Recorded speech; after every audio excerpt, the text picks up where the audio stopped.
ইটের পাজা হইতে খোড়াশেখ ইট ছাড়াইতেছিল। খোড়াশেখের নাম যে কি তাহা কেহ জানে না, বোধ করি খোড়ার নিজেরও মনে নাই। কোন শৈশবে তাহার বা পাখানি ভাঙার পর হইতে সে খোড়া নামেই চলিয়া আসিতেছে। শুধু পাখানি তাহার খোড়া নয়, যৌবনে কদাচারের ফলে কুৎসিত ব্যাধিতে খোড়ার নাকটা বসিয়া গিয়াছে। তারপর হয় তাহার বসন্ত। সেই বসন্তের দাগে কুৎসিত খোড়া দেখিতে ভয়ঙ্কর হইয়া উঠিয়াছে। আপনার মনেই খোড়া ইট ছাড়াইতেছিল। অদূরে ওদায় ওরফে ওয়াহেদ শেখ গাড়ি লইয়া আসিতেছিল।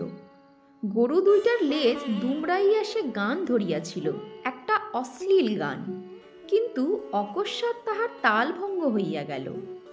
গরু দুইটা হঠাৎ থমকিয়া দাঁড়াইল। আদায় একটা ঝাঁকানি খাইয়া গান ছাড়িয়া বলিয়া উঠিল, শালার গরু। প্রচণ্ড ক্রোধে পাচন ছুরিটা সে তুলিল গরু দুইটার অবাধ্যতার শাস্তি দিতে। গরু দুইটাও ক্রমাগত ফোঁস করিয়া গর্জন করিতেছিল। অদায়ের কিন্তু প্রহার করা হইল না। সে চিৎকার করিয়া উঠিল, খোড়া খোড়া, সাপ সাপ। অদায়ের বাড়ির সম্মুখে একটি কিশোর সাপ ফনা তুলিয়া অল্প অল্প দুলিতেছিল। অদায় গাড়ি হইতে লাফাইয়া পড়িয়া একটা ইট উঠাইল। ওই দিক হইতে খোড়া খোড়াইতে খোড়াইতে ছুটিতেছিল। সে বলিয়া উঠিল, মারিস না অদায়, মারিস না, যাই আমি যাই। অদায়ের হাতের ইট তোলাই রহিল। সে বলিল, কি বাহার সাপের মাইরি, মুখখানা সিঁদুরের মতো টকটকে লাল, মাথার চক্করেরই কি বাহার, কিন্তু পালালো যে, শিগগির আয়।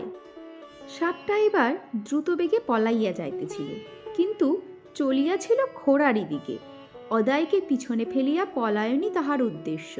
খোড়াকে সে দেখে নাই। খোড়া হাঁকিল, দে তো অদায় তোর পাচনখানা ছুঁড়ে। যা সে ঢুকে পড়ল পাঁজার ভিতরে।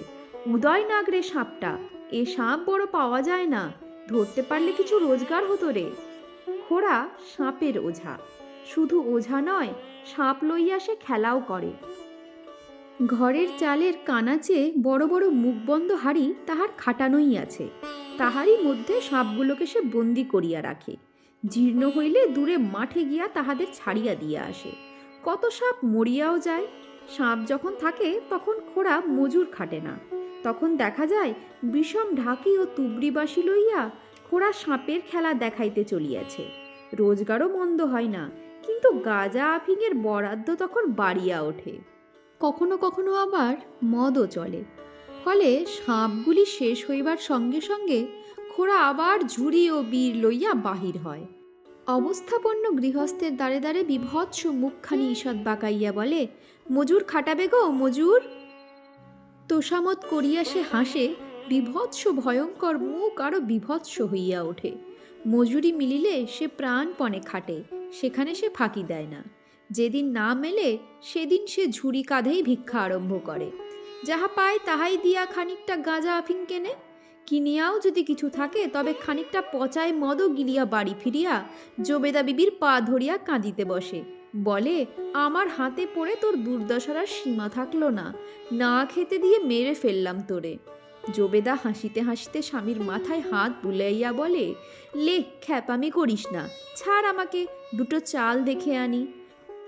খোড়ার কান্না বাড়িয়া যায়।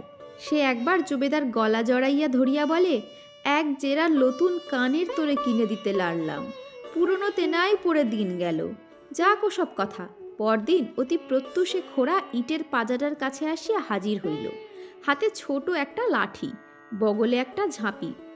সম্মুখে পূর্ব দিক চক্রবালে সবে রক্ত আভা দেখা দিয়াছে। গাছের বুকের মধ্যে বসিয়া পাখিরা মুহুর্মুহু কলরব করিতেছিল। গ্রামের মধ্যে কোনো হিন্দু দেব মন্দিরে মঙ্গল আরতির ঘণ্টা বাজিতেছিল। একটা উঁচু ঢিবির উপর বসিয়া খোড়া চারিদিকে সতর্ক তীক্ষ্ণ দৃষ্টিতে চাহিয়া দেখিতেছিল। পূর্বাচলে রাঙা ক্রমশ গাঢ় হইয়া পরিধিতে বিস্তৃতি লাভ করিতেছিল। সে রঙের আভায় পাঁজার পোড়া ইটগুলো আরো রাঙা হইয়া উঠিল। খোড়ার ময়লা কাপড়খানায় পর্যন্ত লাল রঙের ছোপা ধরিয়া গিয়াছে। খোড়া উঠিয়া দাঁড়াইল। ওই ওই না? ঈষৎ দূরে প্রান্তরের বুকে বোধহয় সেই কিশোর সাপটি পূর্ব আকাশের দিকে মুখ তুলিয়া ফনা নাচাইয়া খেলা করিতেছিল। প্রাতঃসূর্যের রক্ত আভায় তাহার রং দেখাইতেছিল যেন গাঢ় লাল। সেই লাল রঙের মধ্যে ফনার ঘন কালো চক্রচিহ্ন অপূর্ব শোভায় ফুটিয়া উঠিয়াছে। প্রজাপতির রাঙা পাখার মধ্যে কালো বর্ণরেখার মতোই সে মনোরম। খোড়া মুগ্ধ হইয়া গেল। আপনার মনেই মৃদু স্বরে বলিয়া উঠিল, বাহ! তারপর ধীরে ধীরে অগ্রসর হইল। সর্প শিশু উদয়মান সূর্যের অভিনন্দনে এত মাতিয়া উঠিয়াছিল যে খোড়ার পদশব্দেও তাহার খেলা ভাঙিল না। অতি সন্নিকটে আসিতেই সে সচকিত হইয়া মুখ ফিরাইল।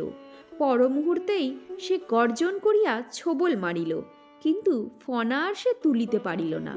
খোড়া ক্ষিপ্র হস্তে বাঁ হাতের লাঠিখানা দিয়ে তাহার মাথাখানা চাপিয়া ধরিয়াছিল। ডান হাতে সাপের লেজ ধরিয়া গোটা দুই ঝাঁক দিয়া খোড়া বেশ করিয়া সাপটাকে দেখিয়া বলিল, সাপিনী।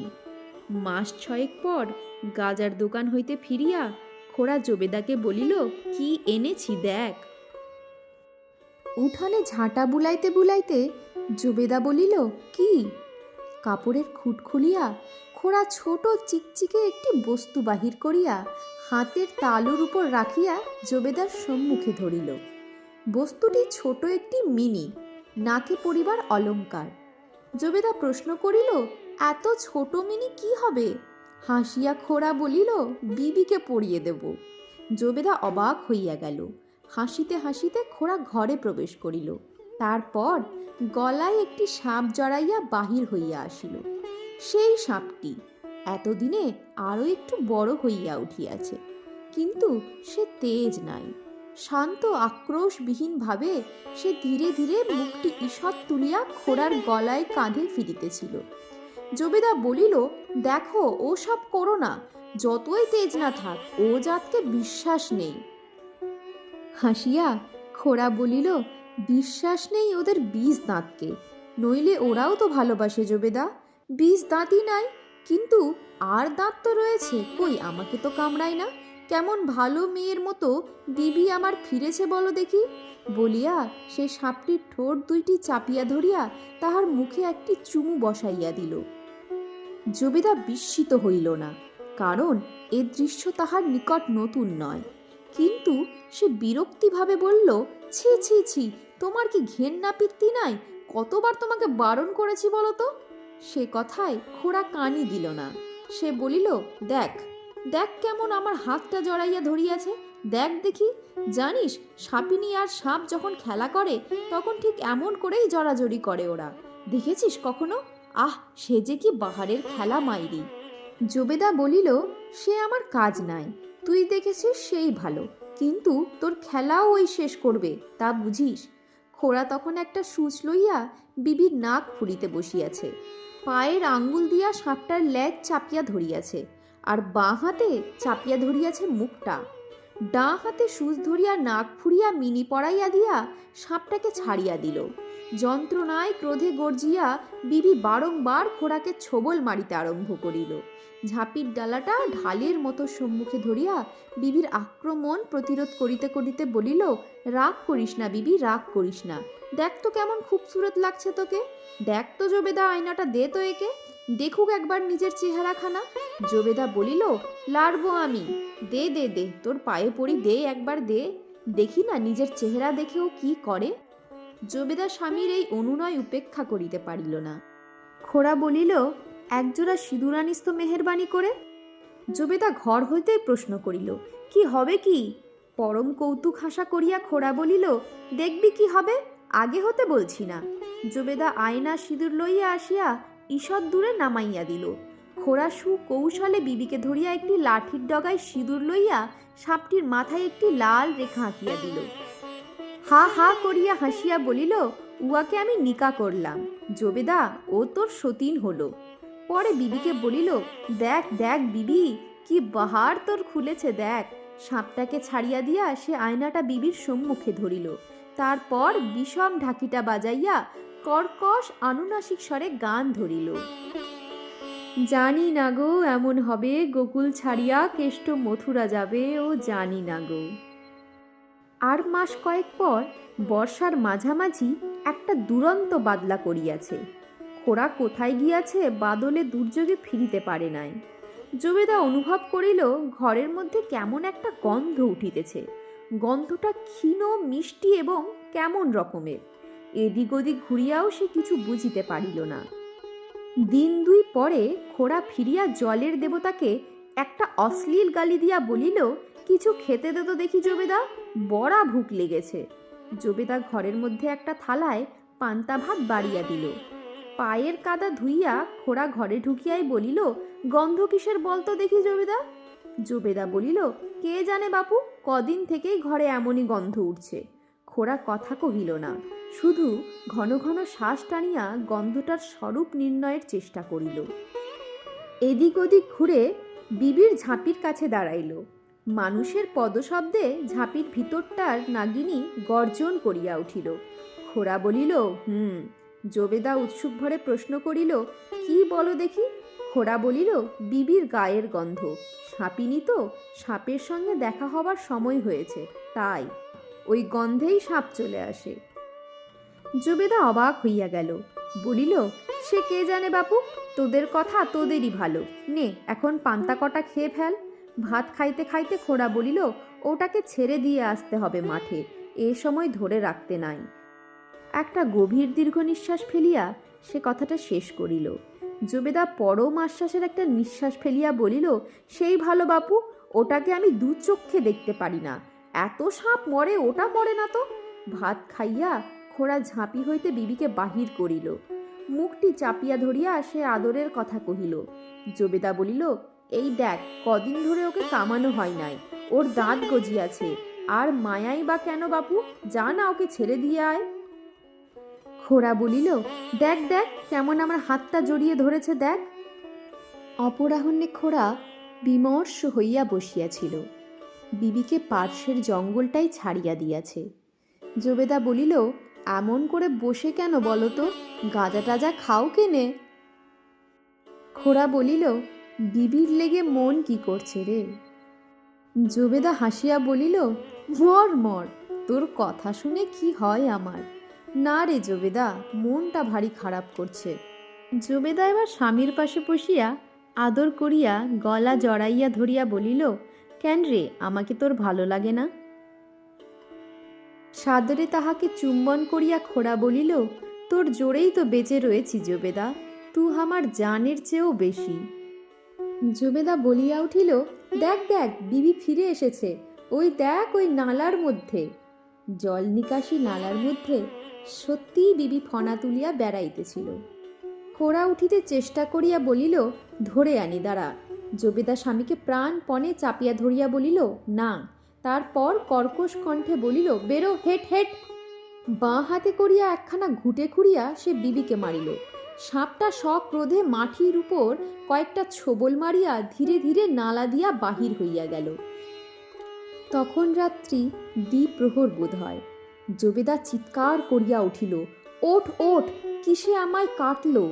খোড়া তাড়াতাড়ি উঠিয়া আলো জ্বালাইয়া দেখিল, সত্যি জবেদার পায়ের আঙুলে এক ফোঁটা রক্ত জলবিন্দুর মতো টলটল করিতেছে। জবেদা আবার চিৎকার করিয়া উঠিল, বিবি, তোর বিবি আমাকে কেটেছে, ওই দেখ। একটা হাঁড়িতে বের দিয়া নাগিনী ধীরে ধীরে চলিয়াছিল। খোড়া তাড়াতাড়ি উঠিয়া সাপটাকে ধরিয়া ঝাঁপিতে বন্ধ করিয়া বলিল, জবেদা যদি না বাঁচে তবে তোকেও শেষ করব আমি। জবেদা কিন্তু বাঁচিল না। সূর্যোদয়ের সঙ্গে সঙ্গে তাহার দেহে মৃত্যুর লক্ষণ প্রকাশ পাইল। মাথার চুল টানিতেই খসখস করিয়া উঠিয়া আসিল। ওঝারা চলিয়া গেল। বিভৎস ভয়ঙ্কর মুখ সকরুণ করিয়া শিয়রে খোড়া বসিয়া রইল। একজন ওস্তাদ বলিল, তুইও যেতিস খোড়া, খুব বেঁচে গিয়েছিস, ভারী আক্রোশ ওদের, হয়তো তোকে কামড়াতেই এসেছিল। শ্বাশ্রু নেত্রে খোড়া তাহার মুখের দিকে চাহিয়া ঘাড় নাড়িয়া বলিল, না। খোড়া ফকির হইয়াছে, তাহার ভিটেটা একটা ধ্বংসস্তূপে পরিণত হইয়া গিয়াছে। খোড়ার বাড়ির পাশ দিয়াই একটা পায়ে চলা পথ ছিল, সে পথ এখন বন্ধ। সেদিক দিয়ে এখন কেউ হাঁটে না। বলে বড় সাপের ভয়। সাপগুলো বড় খারাপ সাপ, উদয়নাগ। প্রত্যুষে সূর্যোদয়ের সময় দেখা যায় রাঙা রঙের সাপ ফনা দুলাইয়া খেলা করিতেছে। বিবিকে খোড়া বধ করিতে পারে নাই, তাহাকে সে ছাড়িয়া দিয়াছিল। বলিয়াছিল, তোর দোষ কি, মেয়ে জাতের স্বভাবই ওই, জবেদাও তো তোকে দেখতে পারত না। আপনারা এতক্ষণ তারাশঙ্কর বন্দ্যোপাধ্যায়ের নারী ও নাগিনী গল্পটি শুনছিলেন। আপনাদের মতামত অবশ্যই কমেন্টে জানাবেন। ভালো লাগলে একটি লাইক করে দেবেন। নমস্কার।